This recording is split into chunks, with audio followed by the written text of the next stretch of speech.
Dans l'actualité de ce vendredi 20 juillet, Shelcher, tête de pont de la 34e édition du Tour des Yoles Rondes de Martinique. La ville reçoit 3 étapes cette année. Alors à J-9 du départ, la commune se prépare à accueillir les 15 000 visiteurs attendus. Un collectif en croisade contre la suppression de postes dans l'enseignement, composé de personnel de l'éducation, de parents d'élèves et de citoyens. L'organisation promet de multiplier les actions avant la fin des grandes vacances.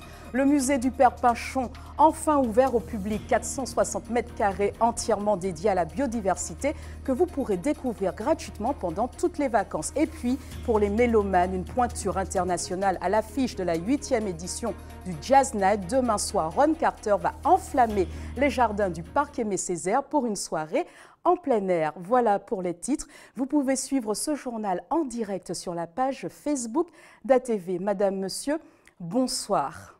On commence donc cette édition avec cette course contre la montre pour la ville de Shelcher. Cette année, vous le savez, la commune accueille pas moins de 3 étapes du Tour des Yoles Rondes de Martinique.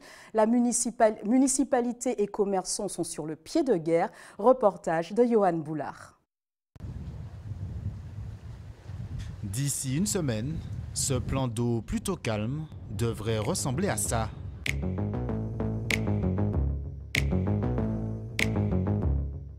En plus des yoles et des bateaux suiveurs, 500 navires à moteur devraient circuler dans les eaux chelcheroises. Ces barreurs en herbe seront au rendez-vous, mais c'est hors d'eau qu'ils assisteront à la compétition. C'est très dangereux. Les propriétaires de bateaux et certains pilotes ne respectent même pas les priorités, ne savent même pas ce que c'est. Donc les bateaux à voile, on reste au bord. Les enfants vont regarder l'arrivée de la terre, le départ aussi, et quand ils seront à passer, on ira dans l'eau. Sur terre, 15 000 personnes sont attendues. Pas question de se laisser surprendre. Ici, on refait déjà les stocks. D'ici la semaine prochaine, on va augmenter le volume de notre commande. Et du coup, au niveau vente, je pense que ce sera plus l'alcool qui va se vendre, plus les boissons et aussi, je pense, les glaçons aussi. C'est un beau bag là, c'est un beau bag commune, un peuple là, c'est-à-dire qu'à moitié nous, on a fait une fois, mais après combien d'années? 4 ans que la commune n'avait accueilli ce pan de patrimoine. Financièrement, bon, je pense que là, c'est chaud, mais là, je peux dire merci sans gaz. Le tour est effectivement reconsidéré à cause des algues brunes. Le comité des Yoles Rondes, donc, avec à ses côtés les services de l'État, ils ont décidé de revoir un peu le tracé de l'épreuve. Shelcher hérite de 3 étapes et doit s'y préparer dans la précipitation. Les arrêtés qu'il faut peaufiner, il faut communiquer encore avec les riverains sur les dispositions qui seront prises, des laissez-passer à fabriquer, la mise en place des barrières Vauban. Le cahier des charges est celui des grands rassemblements. 180 gendarmes, on aura autant de la police municipale seront là et des agents de sécurité. Des parkings seront également mis à disposition à Madiana, à l'espace Osna et à la zone de Cazenavire. On ne peut pas accueillir à Shelcher quoi que ce soit comme véhicule, sauf les véhicules de secours comme l'ambulance, comme le SDIS. Sur les 40 000 € que représente l'organisation d'une étape, l'événement ne coûte que 2 000 € à la municipalité. Hormis bien sûr l'organisation qui reste toujours très lourde, je veux dire en termes d'impact financier, l'impact financier est moins lourd pour les villes. Le reste étant pris en charge par la Fédération des Yoles Rondes. Dimanche 29, chapitre 1, les Yoles navigueront de Shelcher au prêcheur. S'unir pour sauver l'éducation en Martinique, c'est l'ambition d'un collectif réunissant des personnels de l'éducation, des syndicats, des parents d'élèves et de simples citoyens. L'organisation a tenu ce matin une conférence de presse à la Maison des syndicats. Des actions sont prévues avant la fin des grandes vacances pour dénoncer les suppressions de postes dans l'enseignement. Voyez les précisions recueillies par Sabrina Doré. Nous nous positionnons pour exhorter l'ensemble des organisations syndicales, politiques, pas politiques, enfin syndicales, associations de parents d'élèves, mais également les élus, à réaliser l'unité et très ponctuellement contre les conditions désastreuses de la rentrée scolaire. Nous avons contacté la mairie de Fort-de-France pour lui demander, comme elle l'avait fait en 2015, de mettre à disposition le grand carré du parc floral pour pouvoir faire, avant la rentrée scolaire, un état des lieux. Pour faire un état des lieux de la situation, pour organiser une mobilisation unitaire à la rentrée, pour ne pas perdre de temps. Et puis, donc, nous avons convoqué cette conférence de presse à laquelle nous avons invité l'ensemble des organisations à participer pour l'unité. Pour éviter tout quiproquo, c'est-à-dire que les membres de notre collectif qui appartiennent à telle ou telle organisation ne sont pas du tout mandatés par leurs organisations, ils ne les représentent pas. Ils indiquent simplement qu'ils appartiennent à cette organisation. Et comme nous ne sommes pas, disons, dans un pays où on est obligé d'être dans la clandestinité, eh bien, on ne cache pas notre appartenance à l'organisation. Il y a par exemple des camarades, moi je suis à la CSTM Éducation, il y a des camarades de plusieurs organisations syndicales, je ne vais pas parler à leur place, qui sont totalement d'accord avec cette démarche et qui sont prêtes à mener un combat à l'intérieur de leurs organisations pour réaliser l'unité. Pour le moment, on va travailler ensemble. Je pense qu'il faut un travail plus profond, dire que se rapprocher au maximum des parents d'élèves, voire des enseignants éventuellement, pour qu'ils puissent se lier dans notre combat. Info pratique pour tous les parents ou étudiants pour la nouvelle rentrée scolaire du jeudi 23 août au vendredi 24 septembre 2018 de 8h30 à 12h. Le rectorat met en place un dispositif exceptionnel d'accueil des familles sollicitant une inscription en collège, en SECPA ou en redoublement en classe de terminale. Je vous le disais en titre, le musée du Père Pinchon est enfin ouvert au public. 7 mois après l'inauguration de la structure, les visiteurs peuvent y découvrir 4 expositions temporaires gratuites sur la biodiversité en attendant la grande exposition permanente prévue l'année prochaine. Visite guidée avec Sabrina Doré.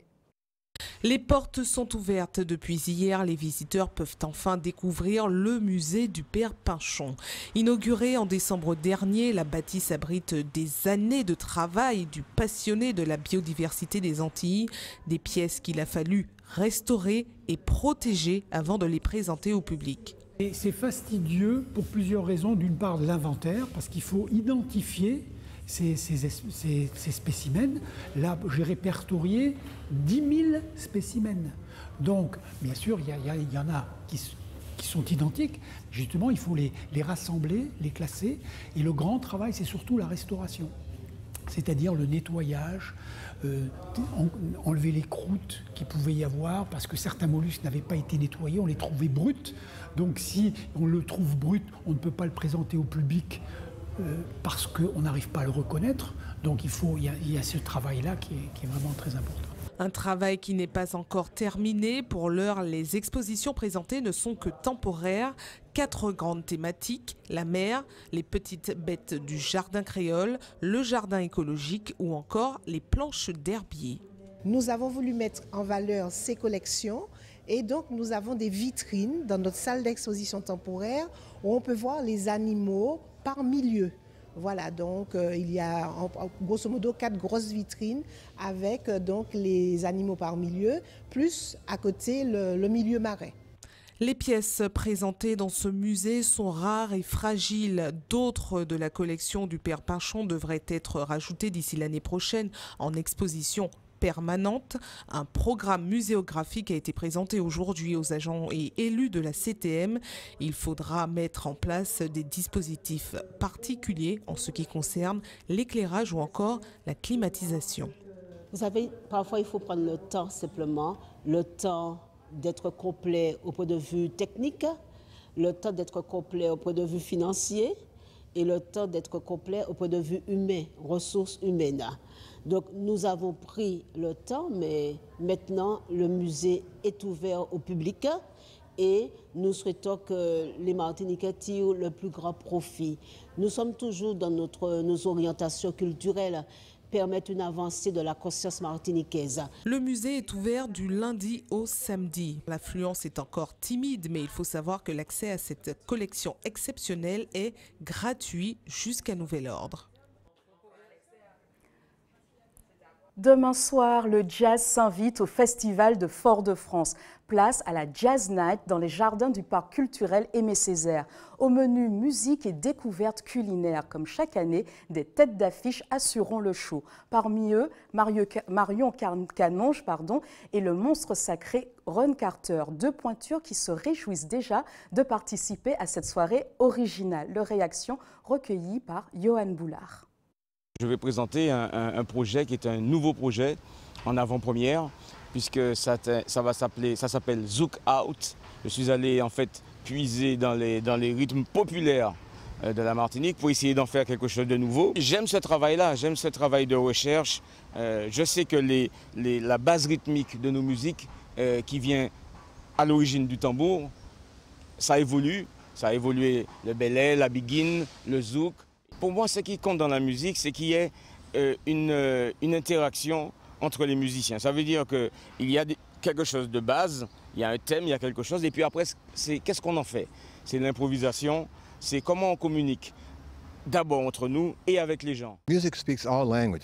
La musique est un langage universel, donc je ne suis pas inquiet. Je n'ai pas préparé de playlist de chansons françaises. Ce que je fais reste accessible à tous, et peu importe l'origine.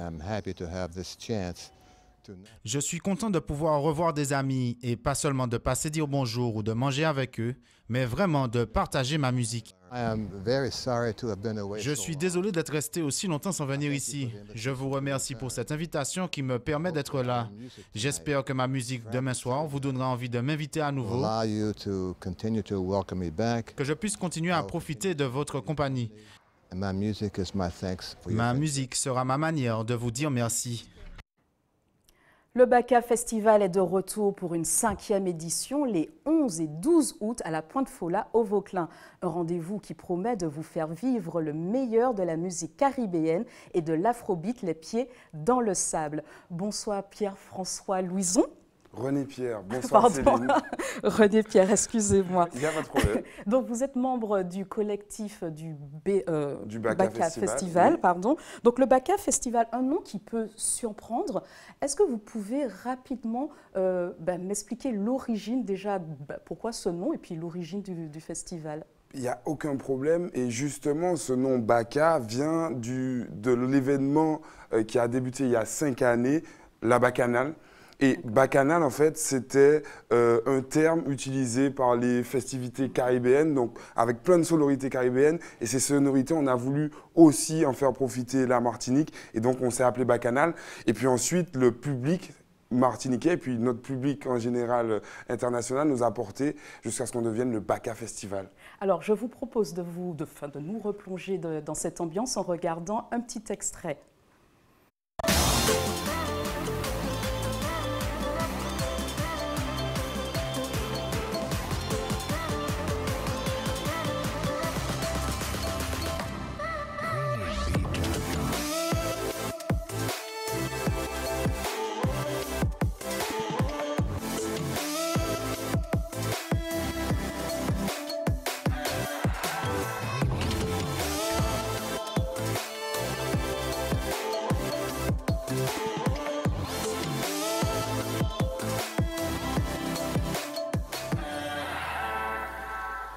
J'ai envie de dire une folle ambiance quand on regarde les images, beaucoup d'animation, beaucoup de monde aussi.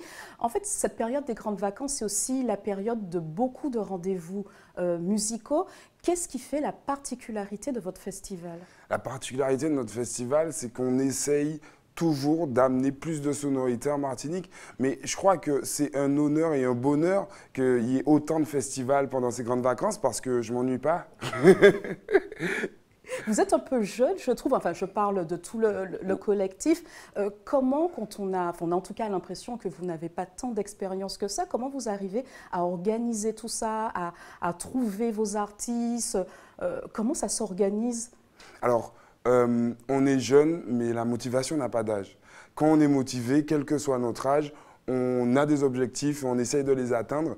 Pour notre part, on voulait créer un événement majeur en Martinique et on voulait surtout faire rêver notre public. Et après ces 5 années, on est en phase de réussir. Alors faites-nous rêver, qu'est-ce qui nous attend? Quels sont les artistes qui seront présents sur ces 2 jours de festivités? Alors j'ai l'honneur de pouvoir vous faire rêver parce que Blaise Faya sera parmi nous, Moto sera parmi nous, ça c'est pour les sonorités caribéennes. Mr Easy, très très gros artiste, sera parmi nous. Et puis en exclusivité, Niska, avec ses triples disques de platine, avec ses centaines de millions de vues sur les réseaux, sera parmi nous ce 11-12 août. Comment vous arrivez à booker ce style d'artistes internationaux caribéens? Comment vous arrivez à les booker?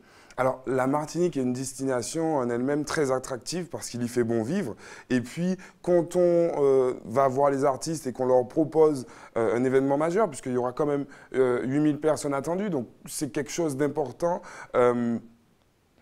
les artistes forcément suivent parce que déjà, c'est en Martinique, donc c'est sympa pour tout le monde. Et puis ensuite, parce qu'on leur assure derrière une organisation qui est à la hauteur de leur talent. Alors, vous voulez en tout cas que cet événement soit ouvert, on va dire, à un public extérieur. Oui. Comment vous arrivez justement à motiver ces visiteurs à venir voir chez nous ce festival? Alors, comment ça s'organise? La première chose, par exemple, l'année dernière, on a eu l'honneur d'avoir des blogueuses de Miami qui sont venues chez nous et qui nous ont fait un maximum de promotion là-bas. Et puis, une nouveauté cette année, on a des packages départ de la Guadeloupe, arrivant en Martinique pour le Baka Festival. Donc, notre vœu de rayonner sur la Caraïbe et internationalement, on le travaille tous les jours, quoi. Alors, en général, on sait que ce genre de manifestation, les réservations, on va dire les réservations d'avions, d'hôtels, d'hébergements, ça fait un prix quand même, tout ça. Quels sont les prix que vous proposez? Sur quel budget on doit préparer? Justement, comme je disais, il y a des packages prévus. Donc, les packages, ça permet de réduire les coûts. Et puis surtout, quel budget on est à peu près? Surtout, je vous invite déjà à aller sur le site www.bakafestival.com où il y a toutes les informations, tous les prix. Et pour un festivalier, on est aux alentours d'une centaine d'euros. D'accord. Alors, 2 scènes. 2 scènes seront proposées à votre public. Une scène, on va dire, les pieds dans le sable. Et puis l'autre, par contre, on est dans l'eau. Alors, on sait qu'au Vauclin, il y a cette problématique des sargasses. Est-ce que là, il y a eu une organisation en amont qui a été faite? Alors, Céline, merci de me poser cette question parce que la sargasse est un problème qui est un problème martiniquais. Ça, et un problème caribéen, si on va un peu plus loin. Tous les maires de notre île font en sorte de s'atteler, de prévoir des équipes pour ramasser la sargasse, de prévoir des dispositifs pour que ce problème soit endigué à court terme. Et puis, le maire du Vauclin n'est pas exempt de ce processus-là. Et puis, nous, jeunes Martiniquais, en fait, ça nous tient à cœur que nos plages soient propres. Donc, on fera le nécessaire pour que la plage du Vauclin soit la plus propre possible ce 11-12 août. Alors, avec quels moyens, par exemple? Par exemple, donc, comme je vous disais, la mairie fait déjà des ramassages réguliers. Et puis nous, on va prévoir notre bonne volonté, un maximum de jeunes sur les plages. Et puis on va ramasser avec les équipes de la mairie du Vauclin. Ben, merci beaucoup d'avoir répondu à mes questions. Merci à vous, Céline. Et puis, bon festival. Oui. On nous colle les têtes, colle les épaules pour aller au Baka Festival. La promo est assurée. C'est bon. OK, merci. Merci beaucoup. Toujours plus proche de vous, c'est l'heure du JT des communes.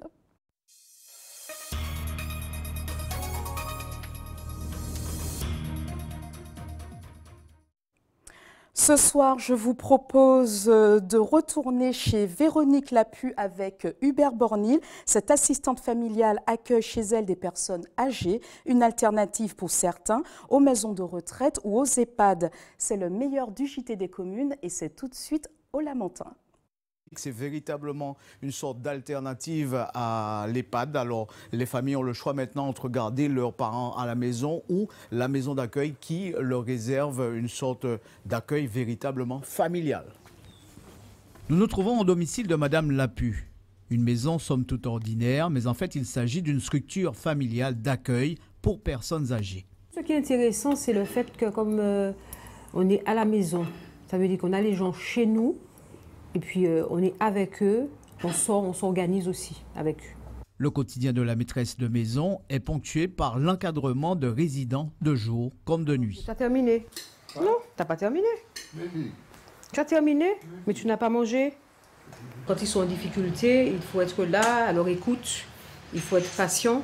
Ça arrive aussi par moments que je les aide aussi à manger. Hein. Parce que s'il n'a pas d'appétit, c'est vrai que le plus souvent il se plaint de fatigue. Et moi je suis là aussi pour surveiller tout ça.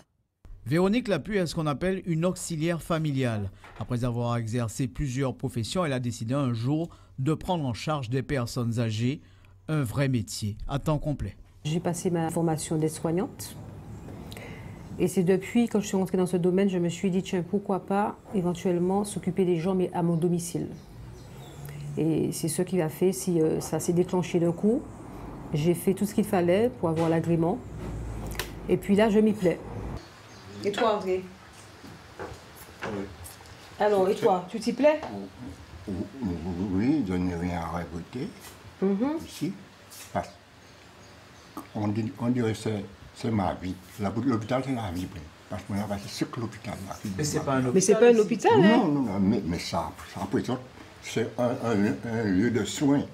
La structure d'accueil familial est une sorte d'alternative à l'EHPAD. On sait que de nombreuses familles se trouvent confrontées à cette dure réalité, prendre en charge leurs parents âgés et parfois dépendants. Dans le même temps, beaucoup n'osent pas les confier à l'EHPAD. Il y a des gens qui n'ont jamais connu l'accueil familial. Quand ils sont venus me voir, nous avons discuté un petit peu. Bon, c'est vrai que ces gens-là, quand ils viennent ici, ils visitent et ils voient tout de suite la différence parce que ces gens aussi ont déjà été visiter les EHPAD. En tout cas, Madame Lapuy, c'est véritablement un travail formidable que vous faites. On vous souhaite longue vie et puis surtout de garder cette foi, hein, qui est fort. Oui, merci. Et puis longue vie aussi à l'association aussi. Merci, au revoir. Allez, au revoir. Pas d'amélioration de la qualité de l'air. L'indice du jour était de 8 sur 10. L'air était jugé de qualité mauvaise. Demain, la situation ne s'améliorera pas avec un indice de 7 sur 10, soit une qualité de l'air médiocre. Madininer maintient sa procédure d'alerte pollution. Attention aux personnes fragiles. Il est recommandé pour l'ensemble de la population de limiter les activités physiques et sportives intenses. Une amélioration est prévue à partir de ce dimanche. L'indice sera de 3. C'est la fin de ce journal. Avant de se quitter, je vous rappelle les principales informations développées ce soir. Shellcher, tête de pont de la 34e édition du Tour des Yolrolles de Martinique. La ville reçoit 3 étapes cette année. Alors à J-9 du départ, la commune se prépare à accueillir les 15 000 visiteurs attendus. Un nouveau collectif en croisade contre les suppressions de postes dans l'enseignement, composé de personnel de l'éducation, de parents d'élèves et de citoyens. L'organisation promet de multiplier les actions avant la fin des grandes vacances. Le musée du Père Pinchon, enfin ouvert, est entièrement dédié à la biodiversité que vous pourrez découvrir gratuitement pendant toutes les vacances. Et puis pour les mélomanes, une pointure internationale à l'affiche de la 8e édition de la Jazznat. Demain soir, Ron Carter va enflammer les jardins du parc Aimé Césaire pour une soirée en plein air. Restez avec nous tout de suite après votre journal local, l'actualité nationale et internationale avec nos confrères de BFM TV. À 20h, votre rendez-vous côté cinéma, suivi de 2 nouveaux épisodes de votre série Traqué. Passez une bonne soirée sur notre compagnie. J'aurai plaisir à vous retrouver demain à 18h50 pour les titres.